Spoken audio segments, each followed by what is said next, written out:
ராசாத்தி, இன்னைக்கு டிஃபன் நல்லா இருக்கு. யார் செஞ்சா? வேலைக்காரி தான் செஞ்சாங்க. அப்படியா? எப்பயும் செய்யற வேலைக்காரியா செஞ்சா? ஆமாங்க, அவதான். இன்னைக்கு டிஃபன் நல்லா இருக்கு. ஆமா மம்மி, டிஃபன் சூப்பரா இருக்கு. கார்த்தி, இன்னொரு இட்லி வைக்கட்டுமா? போதும் மம்மி. ராசாத்தி, எப்பவுமே சமைக்கிறவங்க சமைச்ச மாதிரியே இல்ல, புது ஆளு சமைச்ச மாதிரி இருக்கு. சட்னி சாம்பார் எல்லாமே டேஸ்டா இருக்கு ராசாத்தி. ஆமாங்க ஆமாங்க, எனக்கும் அதான் தோணுது. ஒருவேளை செல்லம்மாக்கு பதிலா சில்பா செஞ்சிட்டாலோ என்னவோ. அவளோட கேக்கை. ராசாத்தி, யார் செஞ்சிருந்தாலும் சரி, இனி இதே பக்குவத்துல இதே டேஸ்ட்ல செய்ய சொல்லி தான் நல்லா இருக்கு. இதுக்கு முன்னாடி சமைக்கிறதும் நல்லா தான் இருந்துச்சு, ஆனா இது இன்னும் சூப்பரா இருக்கு ராசாத்தி. ஆமாங்க, நல்லா இருக்கு. இப்படியே செய்ய சொல்லு. சரிங்க, சொல்லியே. ஏங்க, இட்லி வைக்கட்டுமா? போதும் ராசாத்தி, தினமும் இதே மாதிரி சமைக்க சொல்லு. சரிங்க, சொல்லியே. ஏய் செல்லம்மா, செல்லம்மா, ரசத்துக்கா எதுவும் வேணுமா? இல்ல இல்ல, எதுவும் வேண்டாம். ஆமா, இன்னைக்கு இட்லி சட்னி சாம்பார்லாம் யார் வச்சது? ஐயோ, என்ன திடீர்னு இப்படி கேட்காத? ஒருவேளை கடையில இருந்து வாங்கிட்டு வந்தோன்னு தெரிஞ்சு போச்சு. போச்சு போச்சு, பியாட்டம் ஆட போகுது. ஏய் செல்லம்மா, உன்னையே தான் கேக்கேன். இன்னைக்கு டிஃபன் யார் செஞ்சா? ஏக்காது வந்து யார் செஞ்சா? நான் தான்க்கா. ஏன் அதை சொல்றதுக்கு இவ்வளவு தயக்கம் உனக்கு? உண்மை சொல்லு, நீ செஞ்சியா இல்ல அந்த ஷில்பா செஞ்சாளா? ஏக்கா, அது வந்து நான் தான்க்கா செஞ்சேன். நீ செஞ்ச மாதிரியே இல்லையே. இன்னைக்கு டிஃபன்லாம் நல்ல டேஸ்டா இருக்கு, வித்தியாசமா இருக்கு. நிஜமாலே நீ தான் செஞ்சியா? ஆமாக்கா, நான் தான் செஞ்சேன். இத்தனை நாளா இல்லாத டேஸ்ட் எப்படி இன்னைக்கு வந்துச்சு? ஏக்கா, அது வந்து யூடியூப்ல பார்த்து புதுசா செய்வோமேனு செஞ்சேன்க்கா. ஹோட்டல் சாம்பார் சட்னி மாதிரி எப்படி வைக்கிறதுன்னு நேத்து பார்த்தனா, சரி அதை செஞ்சு பாப்போமேன்னு செஞ்சேன்க்கா. நல்லா இருக்கும். அப்படியா? சூப்பரா இருக்கு இன்னைக்கு டிஃபன். இது வரைக்கும் நீ இப்படி சமைச்சதே இல்லையேன்னு பார்த்தேன். யூடியூப் பார்த்தா செஞ்சியா? சரி சரி, இனி இதே மாதிரி டிஃபன் பண்ணு. என் புருஷனும் மகனும் ரொம்ப நல்லா இருக்குன்னு சாப்பிட்டுட்டு போனாவ. அப்படியாக்கா? ஆமா, இட்லி நல்லா பூ மாதிரி அவிஞ்சிருக்கு. சாம்பார் சட்னி எல்லாம் சூப்பர் டேஸ்ட்ல இருக்கு. அதனால இதே மாதிரி நீ சமைச்சிரு. ஏக்கா, இதே மாதிரி செய்யணும்னா பொருள் எல்லாம் கொஞ்சம் எக்ஸ்ட்ரா ஆகும்க்கா. ஏன் எக்ஸ்ட்ரா ஆகுது? அது வந்துக்கா, எக்ஸ்ட்ராவா போட்டாதான் கொஞ்சம் நல்ல டேஸ்ட் வருது பாத்துக்கிடுங்க. பருப்பு எக்ஸ்ட்ரா, வெங்காய தக்காளி எக்ஸ்ட்ரா, எல்லாமே கொஞ்சம் எக்ஸ்ட்ராவா போட்டதுனால தாக்கா இவ்வளவு டேஸ்ட். முதல்லலாம் கொஞ்சம் கொஞ்சமா தான் போடுவேனா, அதான் டேஸ்ட் கம்மியா வந்துட்டு இருந்து. இப்போ எக்ஸ்ட்ரா பொருள் போட்டாதான்க்கா எக்ஸ்ட்ரா டேஸ்ட் வரும். சரி சரி, எவ்வளவு நாள் போடுறேன்னு டேஸ்ட் நல்லா இருக்கணும். ஏக்கா, கிச்சன்ல ஜாமான் காலி ஆயிட்டு, கொஞ்சம் எல்லாத்தையும் வாங்கி வைங்கக்கா. அதுக்குள்ளே காலி ஆயிட்டு பாதி மாசம் தானே வந்திருக்கு. ஏக்கா, எல்லாமே எல்லாம் காலி ஆகல. ஏக்கா, எல்லா பொருளெல்லாம் காலி ஆகல. தினமும் 2 வேளைக்கு டிஃபன் செய்ய வேண்டி இருக்குல்ல, அதனால இந்த இட்லி அரிசி பருப்பு எண்ணெய் ஐட்டம் நெய் இதெல்லாம் காலி ஆயிட்டுக்கா. அதை மட்டும் வாங்கி வச்சா போதும். ஒரு மாசம் மளிகை ஜாமான் நான் சமைக்கும் போது எப்படி வாங்கணும்னோ அந்த மாதிரி தான் வாங்கி வச்சேன். அதுக்குள்ள காலி ஆயிட்டுங்க. ஏக்கா, உங்க கை பக்குவம் வேற, என் கை பக்குவம் வேறல்ல. நான் கொஞ்சம் எல்லாம் நிறைய போட்டு செய்வேன். செஞ்சு நீ அவளும் சாப்பிடுறீங்களோ? சீச்சி, இல்லக்கா, நாங்க வீட்ல இருந்து சாப்பாடு எடுத்துட்டு வந்துறியோம். இங்கெல்லாம் சாப்பிடுறதே இல்லக்கா. அப்படியே எடுத்துட்டு வர மறந்தாலும் நாங்க வீட்டுக்கு போய் சாப்பிட்டுட்டாக்கா வாரோம். ஓ அப்படியா? ஆமாக்கா, உங்க வீட்டுக்கு மட்டும் சமைக்கதான் இவ்வளவு ஐட்டம் காலி ஆகுது. நீங்க சமைக்கும் போது இந்த ஸ்நாக்ஸ் 2 வேளை டிஃபன்லாம் பண்ண மாட்டியலா இருக்கும். ஒரு வேளை டிஃபன் செய்வியா, 2 வேளை சாப்பாடு செய்வியலா இருக்கும். இல்ல இல்ல, அப்பயே நான் நல்லா தான் சமைப்பேன். இருந்தாலும் 2-3 கூட்டு பொரியல் இதெல்லாம் நான் செய்யறேன்லக்கா, அதனால காலி ஆகுதுன்னு நினைக்கேன். சரி சரி, பொருள் தானே வாங்கிட்டு வந்து போடுறேன். ஆனா இந்த டேஸ்ட் எப்பவுமே இருக்கணும்னு சொல்லிட்டேன். சரிக்கா, இனி இந்த டேஸ்ட்லயே தான் டிஃபன் வரும். என்னது வருமா? இல்லக்கா, செய்யறேன். சரி சரி. அப்புறம் என் மகன் கல்யாணத்துக்கு ஏகப்பட்ட வேலை இருக்கும். சரிக்கா, மண்டபத்துக்கு போன பிறகும் அங்க வேலை இருக்கும். இங்கேயும் உங்களுக்கு ஏகப்பட்ட வேலை இருக்குன்னு சொல்லிட்டேன். நீங்க தான் எல்லாத்தையும் பாத்துக்கிடணும். நான் என்னென்ன வேலை இருக்குன்னு சொல்லுவேன். சரிக்கா, நீ போயிட்டு ஷில்பா வீட்டை கிளீன் பண்ண சொல்லு. கல்யாண வீடு மாதிரியா இருக்கு, எங்க பார்த்தாலும் தூசியும் குப்பையுமா இருக்கு. ஒழுங்கா கிளீன் பண்றதே இல்ல அவ. போ, அவளை ஒழுங்கா கிளீன் பண்ண சொல்லிட்டு நீ மதியத்துக்கு சமையல் பண்ணு. மதியம் சாப்பாடும் நல்ல டேஸ்டா இருக்கணும். சரிக்கா, போய் வேலையை பாருங்க. என்னைக்கு இல்லாம எப்படி இன்னைக்கு மட்டும் டிஃபன் டேஸ்டா இருக்கும்? கேட்டா யூடியூப்ல பார்த்தா அங்க பார்த்தா இங்க பார்த்தேன்னு என்னென்னமோ சொல்லி கதை விடியா? இதெல்லாம் உண்மையா இருக்குமா இல்ல ஏதோ ஏமாத்தியாள்வலா? மளிகை ஜாமான் வேற உடனே உடனே காலி ஆயிருது. 15 நாளுக்கு ஒருக்கா நான் வாங்கிட்டு வந்து போட வேண்டியிருக்கு. பாட்டி என்னத்தை சமைக்கிறா? நான் செய்யற மாதிரி தானே எல்லாத்தையும் செஞ்சு தரா. என்னமோ எக்ஸ்ட்ரா பொடியேங்க. எக்ஸ்ட்ரா போட்டா மட்டும் டேஸ்ட் கூடிருமா? ரொம்ப வித்தியாசமா தான் இருக்கு.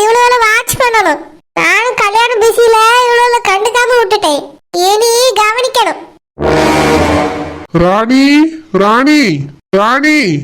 என்ன இங்கே நின்றுட்டு கூப்பிடுவீங்களோ? ரூமுக்கு வர வேண்டியதானே? ஏன் ராணி நான் கூப்பிடக்கூடாதா? என்ன எதுக்காக கூப்பிட்டிய? எல்லாருக்கும் பத்திரிக்கை கொடுத்துட்டு இருக்கேன், என் தங்கச்சி வீட்டுக்கு பத்திரிக்கை கொடுக்கணும்னு உனக்கு நினைப்பு இல்லையா? வாராணி என் தங்கச்சி வீட்டுக்கு போய் பத்திரிக்கை கொடுத்துட்டு வருவோம். என்னது உங்க தங்கச்சி வீட்டுக்கா? ஓ வீட்டுக்கு நான் ஏன் வரணும்? நீங்க என்னதான் உங்க மனசுல நினைச்சிட்டு இருக்கிய? உங்க தங்கச்சிய நம்ம வீட்டு பக்கம் கூட சேர்த்துக்கிட கூடாதுன்னு நினைச்சிட்டு இருக்கேன். சும்மா அவ வீட்டுக்கு வா வான்னு கூப்பிட்டியெல்லாம் நல்லா இருக்காது. ஏன் ராணி இப்படி பேசுறா? எனக்கு இருக்க ஒரே சொந்தம் என் தங்கச்சி மட்டும்தான். அவ வரலன்னா எப்படி? இதேதான் நிச்சயத்துக்கும் பண்ணா, இப்போ கல்யாணத்துக்கும் பண்றா. நீ என்னதான் நினைச்சிட்டு இருக்கா ராணி? இங்க பாருங்க, உங்க தங்கச்சி இங்க வரதுல எனக்கு இஷ்டம் இல்ல. அவ வராம இருக்கதே நல்லதுன்னு தான் எனக்கு தோணுது. ராணி என் தங்கச்சி வருவா. நம்ம பிள்ளை கல்யாணத்துக்கு என் தங்கச்சியே வரலன்னா வேற யார் வருவா? எனக்குன்னு இருக்க ஒரே சொந்தம் அவ மட்டும்தான். அவ கண்டிப்பா வருவா. நீ வரலன்னா இங்கேயே இரு. நான் போய் என் தங்கச்சிக்கு பத்திரிக்கை வச்சு கூப்பிடு. அதானே தங்கச்சின்னா முதல் ஆள ஓடிடுவியல. இதே நான் எங்கேயாவது போனோம் பிள்ளை கல்யாணம் முடிக்கணும் உங்களுக்கு பிடிக்காது. தொங்கச்சின்னா போதும் உடனே உளுந்தடிச்சு ஓடுவிய. ஆமா ராணி, எனக்கு இப்பயும் இந்த கல்யாணம் பிடிக்கல, பிள்ளைக்கு இந்த கல்யாணம் பிடிக்கல. நீ ஊன்னு சொல்லு, நான் வேற இடத்துல கூட நம்ம பிள்ளைக்கு நல்ல மாப்பிள்ளையா பாக்க. இந்த மாப்பிள்ளை வேண்டாம். கல்யாணம் பேசி முடிவு பண்ணி பத்திரிக்கை கொடுத்துக்கிட்டு இருக்கோம், இப்ப வேண்டானே என்ன அர்த்தம்? ராணி நான் இப்ப வேண்டாம் சொல்ல, முதல்ல இருந்தே வேண்டாம் வேண்டாம் தான் சொல்லிட்டு இருக்கேன். அணுக்கும் இந்த கல்யாணத்துல சுத்தமா இஷ்டமே இல்ல. நிச்சயம் நின்ன மாதிரி இந்த கல்யாணமும் நின்றாதானே நான் வேண்டிட்டு இருக்கேன் தெரியுமா? நீங்க எல்லாம் ஒரு அப்பாவா? எல்லா அப்பாவும் பிள்ளைகளுக்கு கல்யாணம் முடியும்னு நினைப்பாவ. நீங்க என்னடான்னா பிள்ளையோட கல்யாணம் நிக்கணும்னு நினைக்கிறிய? என்ன மனுஷன், என்ன அப்பா நீங்க? ராணி பிடிக்காத கல்யாணம் நடந்தா என்ன நின்னா என்ன எல்லாம் ஒண்ணுதான். பிள்ளைக்கும் பிடிக்கல, எனக்கும் பிடிக்கல, எங்க அம்மைக்கும் பிடிக்கல. உனக்கு ஒரு ஆளுக்கு பிடிச்சிருக்குன்னா இந்த கல்யாணம் ஏற்பாடுலாம் நடந்துட்டு இருக்கு.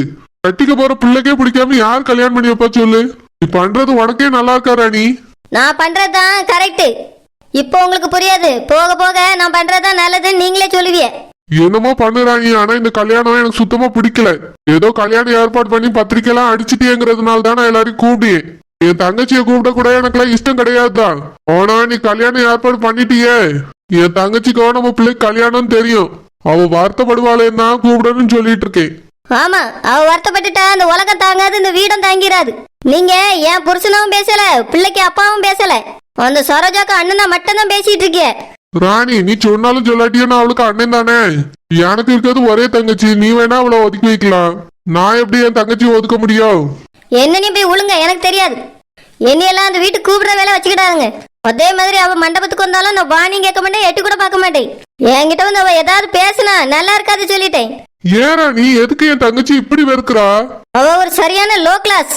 நம்ம வீட்டு கல்யாணத்துக்கு பெரிய பெரிய விஐபிஸ் எல்லாம் வருவாங்க. அவங்களுக்கு முன்னாடி நான் இவ கூட போய் பேசிக்கிட்டு இவதான் என் நாத்தனார் சொல்லக்கு எனக்கு விருப்பம் இல்ல. வரவங்க எல்லாம் என்னைய பத்தி என்ன நினைப்பாங்க? நீ எதுக்கு ராணி மத்தவங்களுக்காக வாழ்றா? உனக்காக வாழு. நான் எனக்காக தான் வாழ்ந்துட்டு இருக்கேன். அதுக்காக நான் அவ கூட பேசிதான் நான் மாறணும்னு அவசியம் கிடையாது. நான் இப்படிதான், எனக்கு அவளை பிடிக்கல. அப்போ என்னைய மட்டும் பிடிச்சிருக்கோ? கல்யாணம் பண்ணிருக்கேன்ல, பிறகு விட்டுட்டா ஓட முடியும்? இங்க நடக்கிறதெல்லாம் பார்க்கும்போது இருக்கவே பிடிக்கல எனக்குங்க. வேற என்ன செய்யறதுன்னு தான் இருக்கேன். ஏன் ராணி இப்படி பேசுறா? நான் ஒரு முக்கியமான பெரிய ஆளுக்கு பத்திரிக்கை வைக்கணும் வாங்கன்னு கூப்பிட்டேன். அதுக்கு வர முடியாதுன்னு சொல்லிட்டு உங்க தங்கச்சிக்கு பத்திரிக்கை வைக்க வாவான்னு கூப்பிடுறிய. நான் சொன்னதை நீங்க கேட்காம இருக்கும்போது நீங்க சொன்னதை மட்டும் நான் எப்படி கேட்க முடியும்? அவரை விட உங்க தங்கச்சி முக்கியமானவளோ? ராணி எனக்கு என் தங்கச்சி தான் முக்கியமானவா. உங்களுக்கு முக்கியம்னா நீங்க போங்க, என்னையால அவ வீட்டுக்கு வர முடியாது. நீ எதுக்கு ராணி இப்படி இருக்கா? எல்லா சொந்த பந்தத்தையும் ஒதுக்குறிய எதுக்கு? என்ன நம்ம பிள்ளை வீட்டுக்கே வரல, அணு கல்யாணத்துக்கு அவ எப்போ வருவா? அவ கல்யாணத்தன்னைக்கு காலையில வருவா. எங்க அம்மா கிட்ட சொல்லியிருக்கேன், கல்யாணத்தன்னைக்கு காலையில கூட்டிகிட்டு வருவாங்க. ராணி இதுக்கு பேரு என்ன ராணி? நம்மளுக்கு இருக்கிறது 2 பிள்ளைகள். அந்த பிள்ளை கூட கல்யாணத்துக்கு முன்னாடி நாள் கூட வரலன்னா என்ன அர்த்தம்? கல்யாணத்தன்னைக்கு காலையில வந்தா போதும்னு அர்த்தம். அவ எதுக்காக இங்க வரணும்? முன்னகுட்டியே வந்து உங்க சொந்த பந்தத்தை பத்தி எல்லாம் தெரிஞ்சுக்கிடணுமா? பெரிய விஐபி கேள உங்களை பத்தி எல்லாம் தெரியல முடியாது. ராணி நம்ம அணுக்கு கல்யாணம் நடக்க போகுது. இந்த நேரத்துல கூட தங்கச்சி கூட இல்லன்னா என்ன அர்த்தம்? அதான் கல்யாணத்தன்னைக்கு வருவான்னு சொல்லியிருக்கேன்ல, அதோ விடுங்க. உன்னை என்ன சொல்றதுன்னே தெரியல ராணி. நீ இப்படியே இரு, நான் என் தங்கச்சி வீட்டுக்கு போயிட்டு வரேன். இவரெல்லாம் ஒரு காலமும் திருத்திக்கிட முடியாது. என்னனையும் போயிட்டு போட்டோம். எனக்கு இதுதான் வேலையா? ஏகப்பட்ட வேலை இருக்கு, நான் அதை போய் பார்க்கணும். அந்த சரோஜாக்கு பத்திரிக்கை கொடுக்க போறாராம்ல, வரட்டும். வந்து என் வீட்டு கல்யாணம் எப்படி இருக்குதுன்னு பார்த்து வாய் அடைச்சு போட்டோம். வயிறு எரியட்டும், அவளுக்கு மூச்சு முட்டட்டும். ஏ ஷில்பா, ராசத்தி அக்காக்கு லேசா டவுட் வந்துட்டு. என்னக்கா சொல்றிய? ஆமா, டிஃபனு இன்னைக்கு ரொம்ப டேஸ்டா இருக்கு, யார் செஞ்சதுன்னு கேட்டாவ. நான் தான் செஞ்சேன்னு சொன்னா நம்பவே இல்லை. அப்புறம் யூடியூப்பை பார்த்து அப்படி செஞ்சேன் இப்படி செஞ்சேன்னு சொல்லி சமாளிச்சுட்டு வந்துட்டேன். நம்பியிருப்பாவன்னு நினைக்க, ஆனாலும் அவங்களுக்கு டவுட் வந்த மாதிரி தான் தெரியுது. ஐயோ, இப்ப என்னக்கா பண்றது? ஷில்பா, ஒரு வாரத்துக்கு பொருள் எதுவும் எடுக்காண்டா. பொருள் எடுக்காம எப்படி டிஃபன் வாங்கியது? சரி, அப்போ தேவையான அளவுக்கு மட்டும் எடுப்போம். ரொம்ப அதிகமா எடுக்க வேண்டாம் ஷில்பா, அதிகமா எடுத்தா மாட்டிக்கிடுவோம். நாம வாங்கி டிஃபனுக்கு மட்டும் எடுத்தா போதுமா? இல்ல ஷில்பா, இன்னைக்கு செஞ்ச மாதிரியே தினமும் டிஃபன் செய்யணும்னு சொல்லியிருக்காங்க. அதனால தினமும் அவியலுக்கும் வாங்கிட்டு வந்துடலான்னு இருக்கேன். ஏக்கா, அவியலுக்கு வாங்கினா ரூபா கூட ஆகும்ல? அது மட்டும் இல்ல, அவியலுக்கு எவ்வளவுக்கு வாங்கி கொடுக்குறீங்களோ அதே அளவு ரூபாயே எனக்கும் நீங்க தரணும். ஷில்பா, அவியலுக்கு மட்டும் வாங்கி கொடுப்போம். நீ எக்ஸ்ட்ரா ரூபாலாம் கேட்காத. உன் மகளுக்கும் உனக்கும் தேவைப்படுற இட்லிக்கு மட்டும் நீ பொருள் எடுத்தா போதும். மிச்சத்துக்கு நான் எடுத்துக்கிட்டேன். நான் ஒன்றும் என் வீட்டுக்கு மட்டுமே அதெல்லாம் எடுத்துட்டு போக போறது இல்ல. இவியலுக்கும் சேர்த்து டிஃபன் வாங்கிட்டு வர போறேன். சரோஜாக்கா கிட்ட யாருக்குன்னு 25 ரூபாய் பேலன்ஸ் இருக்கா? இன்னைக்கு ஒரு 150 ரூபாய்க்கோ இல்ல 200 ரூபாய்க்கோ பொருள் எடுத்தா போதும். அதிகமா எடுக்க வேண்டாம் ஷில்பா, எடுத்தா மாட்டிக்கிடுவோம். ஏற்கனவே மளிகை ஜாமான் காலி ஆயிட்டுன்னு சொல்றேன், எப்படி காலி ஆகும்னு கேட்காவ. ஒரு மாசத்துக்கு நான் இவ்வளவு பொருள் தான் வாங்கி போடுவேன், அதை வச்சு நான் சமாளிச்சிருவேன். நீ என்ன ஓயாம கேட்கான்னு கேட்காவ. இன்னும் நிறைய எடுத்தோம்னா 10 நாள்லயே எல்லா பொருளும் காலி ஆயிடும் ஷில்பா. அப்புறம் அவைய கண்டுபிடிச்சிருவாவ, சந்தேகம் வந்துடும். நீங்க எவ்வளவுக்கு எடுக்கிறீங்களோ அவ்வளவும் எனக்கும் வேணும். ஏற்கனவே நீங்க உங்க வீட்டுக்கு எக்ஸ்ட்ரா டிஃபன் வாங்குறீங்க. உங்க மாமியாருக்கு, உங்க புருஷனுக்கு, உங்க பிள்ளைக்குன்னு நிறைய வாங்குறீக்கா. அது என்ன நான் கேட்கவா செஞ்சேன்? நீ கூட தான் உங்க பிள்ளைக்கு வாங்கியா? இருந்தாலும் நீங்க உங்க புருஷனுக்கு, உங்க மாமியாருக்குலாம் வாங்குறீல்ல, அதெல்லாம் எக்ஸ்ட்ரா தானே. அதனால இவ்விய வீட்டுக்கு நீங்க டிஃபன் வாங்கி கொடுத்தா இந்த ரூபாய் எனக்கு வேணும். ஷில்பா, மாட்டிக்கிடுவோம் ஷில்பா. இல்ல இல்ல, கண்டிப்பா வேணும். சரி, இப்போதைக்கு எடுக்காண்டா, டவுட் வந்துடும். ஒரு வாரம் கழிச்சு எடுப்போம். முடியாது, காலையில டிஃபனுக்கு நம்ம ரூபாய் கொடுத்தா சாப்பிட முடியும். அதான் அங்க பேலன்ஸ் 25 ரூபாய் நிக்குதுல, அதுக்கு வேணா நீ நாளைக்கு டிஃபன் வாங்கிக்க. இன்னும் ஒரு வாரத்துக்கு மட்டும் எப்படியாவது அட்ஜஸ்ட் பண்ண நம்ம எடுக்காண்டா. அவிய மகனுக்கு கல்யாணம் முடிஞ்ச பிறகு நம்ம பொருள் எடுப்போம். கல்யாணம் முடிஞ்ச பிறகு மருமக வந்துருவா, அந்த பிஸியில அவிய கண்டுக்கிட மாட்டாவ. அப்ப எடுத்தாலும் எதுவும் கேட்கவும் மாட்டாவ. எக்ஸ்ட்ரா ஒரு ஆள் வந்துருச்சு, அதனால நிறைய பொருள் ஆகுதுன்னு சொல்லி கூட சமாளிச்சிடலாம். அதுக்கு தான் சரி, கொஞ்சம் பொறுமையா இரு ஷில்பா, மாட்டிக்கிட கூடாது. உங்களுக்கு வேணா பயமா இருந்தா என்கிட்ட தாங்க, நான் எனக்குள்ள பொருளை எடுத்துட்டு போறேன். ஷில்பா, ராசத்தி அக்காக்கு டவுட் வந்துருச்சு. என்னால ஜாமான்லாம் எடுத்து தர முடியாது. கொஞ்ச நாள் பொறுமையா இரு, பிறவு எடுப்போம். சரிக்கா. சூர்யா. நான் தான். சொல்லு, என்ன பண்ணிட்டு இருக்க? எப்படி இருக்க? நல்லா இருக்கேன் சூர்யா. சூர்யா, பாட்டி என்னென்னமோ சொல்றாங்க. நம்ம 2 பேருக்கும் கல்யாணம் பண்ணி வைக்க போறேன்னு சொல்லிட்டு இருக்காங்க. உண்மையா சூர்யா? ஆமானு, பாட்டி என்கிட்டயும் சொன்னாங்க. நானும் பாட்டி சொன்னதை யோசிச்சு பார்த்தேன். அவங்க சொல்றதுதான் சரின்னு எனக்கு தோணுது. இல்லைன்னா நம்ம கல்யாணம் நடக்கிறதுக்கு வாய்ப்பே இல்லை. சூர்யா, இந்த கல்யாணம் உங்க அப்பா அம்மாவுக்கு தெரிஞ்சு நடக்கும். ஆனா எங்க அப்பா அம்மாவுக்கு தெரியாதுல்ல. உங்க அம்மாக்கு அப்பாவுக்கு தெரிஞ்சுனா கல்யாணத்தை முடிச்சு வச்சிருவாங்களா? நீயே சொல்லு. உங்க அம்மாவுக்கு சுத்தமா பிடிக்காது. என்ன, நான் உங்க கூட பேசுறது கூட பிடிக்காது. அப்படி இருக்கும்போது நம்மளுக்கு கல்யாணம்னு சொன்னா வாழ்த்துவாங்களா? கண்டிப்பா கோவப்பட்டு நம்மளை பிரிச்சு தான் வைக்க பார்ப்பாங்க. அதனால பாட்டி சொன்னதுதான் சரி. எங்க அம்மாவுக்கும் நம்மளுக்கு கல்யாணம் நடக்க போகுதுன்னு தெரியாது. வேற ஒரு பையன் கூட தான் உனக்கு கல்யாணம் நடக்க போகுதுன்னு நினைச்சிட்டு கல்யாணத்துக்கு நாங்க எல்லாரும் வரப்போறோம். அம்மாவும் அப்படி நினைச்சிட்டு தான் தாலி வாங்கிட்டு வர போறாங்க. அங்க வந்ததுக்கு அப்புறம் தான் எல்லாமே மாறப்போகுது. அம்மாவுக்கும் கடைசி நிமிஷம் வரைக்கும் பாட்டி போட்ட பிளான் எதுவும் தெரிய போறது இல்லை. ஏன், கல்யாணம் முடிஞ்சதுக்கு அப்புறம் தான் நீ என் மாமா பொண்ணுங்கிறதே அவங்ககிட்ட சொல்ல போறோம். அதுக்கப்புறம் தான் அம்மாக்கே எல்லா விஷயமும் தெரியும். கண்டிப்பா எங்க அம்மாவும் கோவம் தான் படுவாங்க. அவங்களும் இந்த விஷயத்த வரவேற்க மாட்டாங்கன்னு எனக்கு தோணுது. ஆனா வேற ஆப்ஷனே நம்மளுக்கு இல்லை. அதனால கல்யாணம் முடிச்சுதான் ஆகணும். நீ சொல்றது கரெக்டு தான் சூர்யா. ஆனா இது எங்க அப்பா கூட தெரியாம எப்படி? அதான் கொஞ்சம் கஷ்டமா இருக்கு சூர்யா.